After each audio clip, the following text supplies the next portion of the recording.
Andrew Amechi was born on the 3rd of May 1971 and he was 52 years old, but with his brief and lack of beard, one may think that Andrew is a young man. He grew up in the UK where he completed his education. However, the country where Andrew was born is unknown, but from the UK government library, he was identified as a British citizen. Andrew studied at St. Hurt College, Croydon, in the UK for his A-level. After that, he went on to work as boiler breakdown engineer at British Gas from 1995 to 1999. In November 2012, he then went on to register his first business in the UK, known as Gas Team Limited. His company was involved in delivering plumbing and gas solutions and commercial boiler services for homes and businesses across the UK. He was doing so well in his business that in September 2014, he incorporated his business into Gas Team Commercial Limited.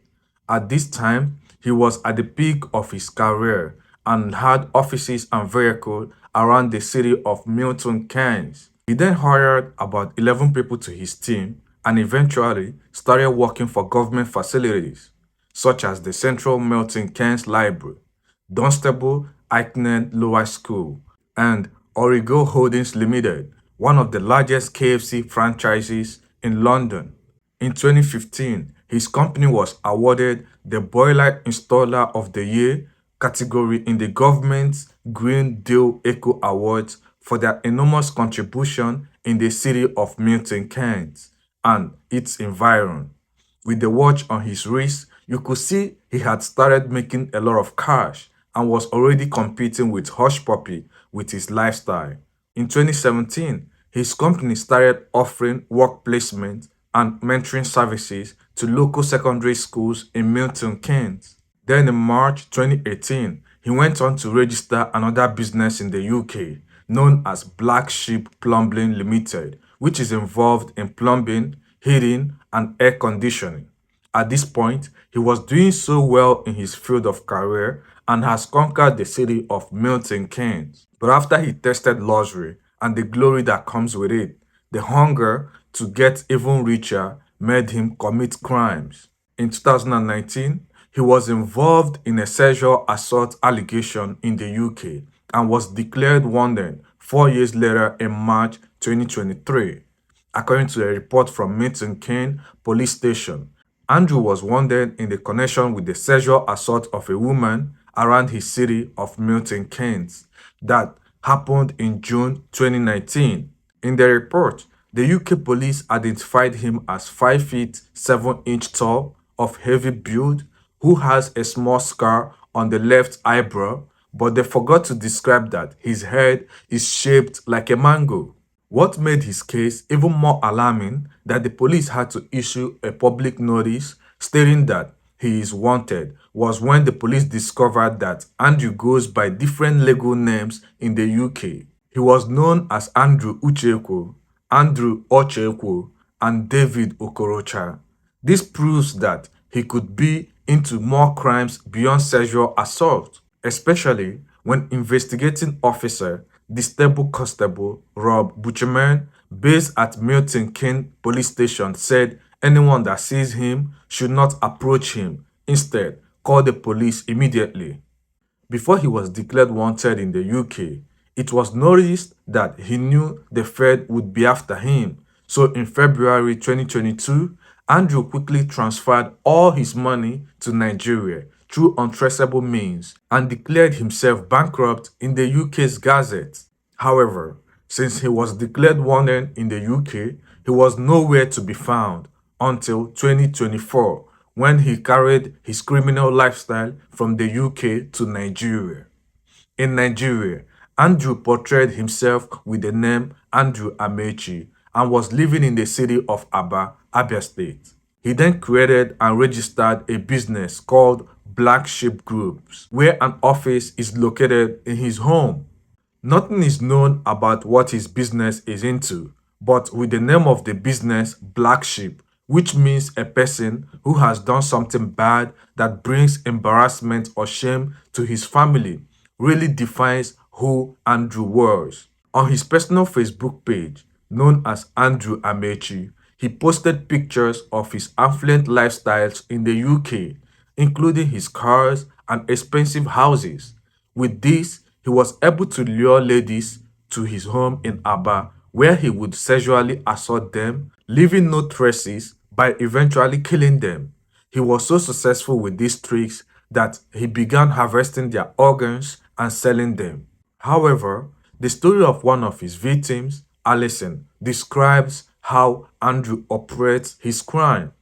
Allison said he met Andrew in November 2023 on Tinder. They started chatting and he told her that he stayed in Port Harcourt, but is currently setting up an office in Aba. While chatting for close to a month, they decided to meet physically in December in Aba. Allison then traveled to Aba on December 26th with the intention of sleeping over for 2 days. However, when she got to Aba, they were cool at first and they even had sex that afternoon. During the late night, Andrew started commanding and acting rude to Allison because she met him with the intention of finding love and eventually having something big to do with him. Allison started giving him a baby girl attitude and wanted him to ask what the issues were. But Andrew was not getting it. He dragged her upstairs by her hair back to the room and asked her to lie on the bed. He then started sexually assaulting her aggressively and he wanted to even go through her anus, but Allison refused, begging him that she had not done it before. Before you know it, he gave her a dirty slap before forcing himself through her anus without a lubricant. She screamed and he kept slapping her to shut up. After he was done, Andrew asked her to get up, change the bedsheet, and clean up the blood. However, Allison tried running, but he chased her downstairs, caught up with her at the door, and started laughing. He said to her, "So you think you are smart? I will kill you here and nobody will hear of you or even see your body." However, Allison eventually ran away from him after she jumped from his balcony upstairs and got injured. When she got to the police station and reported him to them, they didn't believe her. Instead, that case was closed and Allison had to pay a huge amount of money to close the case and free herself from troubles. After this incident, Andrew knew and saw himself as unstoppable, who could get away with anything in the city of Aba where he lived. So he began looking for a way to hide traces of his crimes to avoid making the same mistake he made in the UK that got him in trouble. Currently, there were about 7 victims of who have reached out and narrated their ordeal and how Andrew physically and sexually assaulted them. That was how he started killing his victims to hide traces, and this would eventually lead him to organ harvesting business. However, the case of Celine and Afiba revealed who he was. On the 27th of April 2024, Celine, a Nigerian, and Afiba, a Ghanaian, traveled from Port Harcourt to Aba after Andrew, whom they met on Facebook, invited them to his home. When they got to Andrew's home, he held them hostage as usual and started abusing them physically and sexually. Afiba then managed to take videos and pictures of Andrew's home where they were held hostage and then sent it to her friend in Port Harcourt, informing her that she and Celine were being held hostage by Andrew. However, a few hours later, both Celine and Afiba were unreachable. This was when her friends and parents informed the police about the issue and they started tracing their whereabouts. Eventually, they got to Andrew's house, but Celine and Afiba were not found in his house. Their belongings were seen in Andrew's place. He was then arrested and was then taken to the police station for questioning. At the police station, Andrew refused to reveal where Celine and Afiba were after several attempts to make him talk.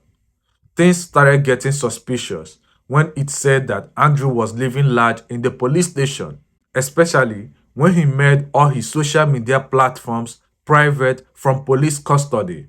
This made people wonder how someone in jail could get a phone to do so. The alarming part was when the story went out that Abia State Police Station was trying to release Andrew on bail, someone who was accused of federal crimes of kidnapping, sexual assault, and murder. This made the parents of Celine to inform Afiba's parents in Ghana, who then wrote to the Ghanaian embassy in Nigeria, and the case was then transferred from Abia State to Abuja. However, he was reportedly shot dead while the police was trying to transfer him to Abuja from Abia State.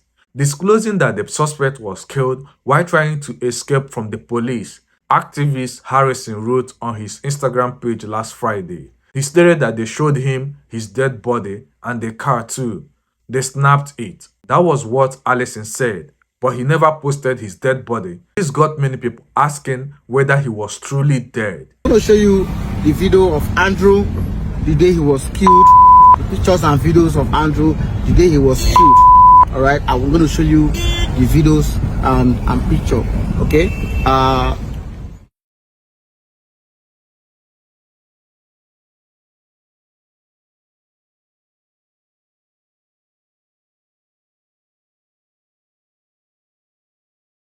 So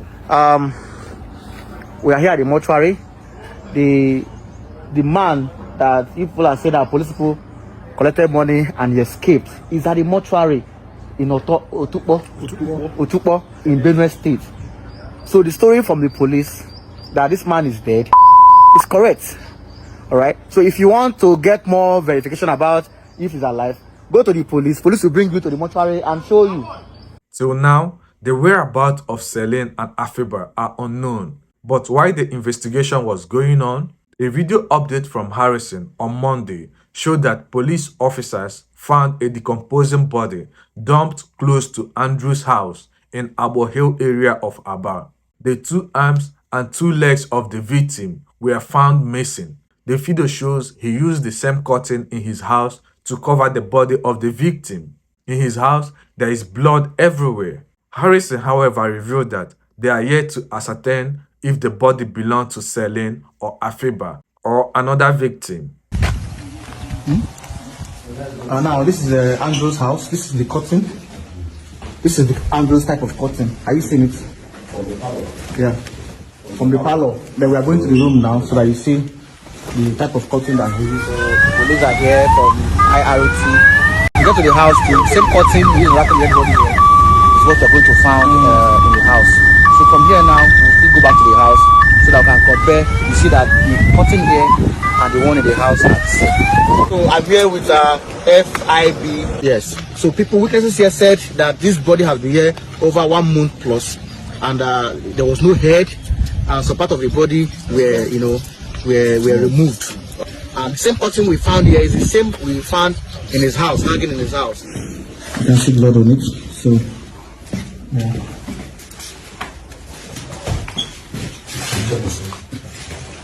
This is the same curtain again. Look at the curtain again down.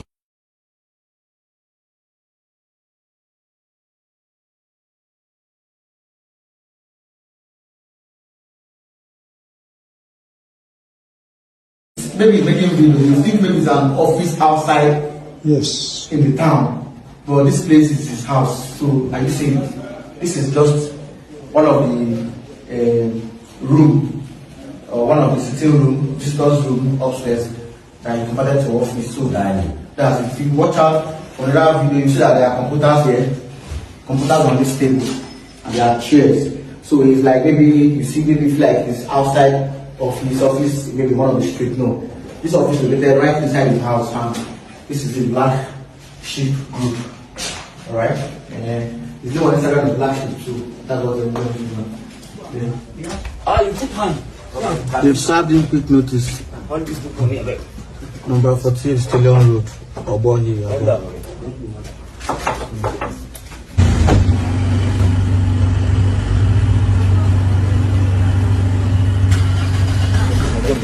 However, Andrew was very rich due to his money he transferred from the UK and because of his alleged being into trade of selling female organs and body parts. And when you are rich in Nigeria, you just pay people off. Meanwhile, I did a video about how Saida Budge's statement in the podcast ruined her life. You can check the video by clicking the video that is showing on the screen. Click it now before this very video ends. Thank you.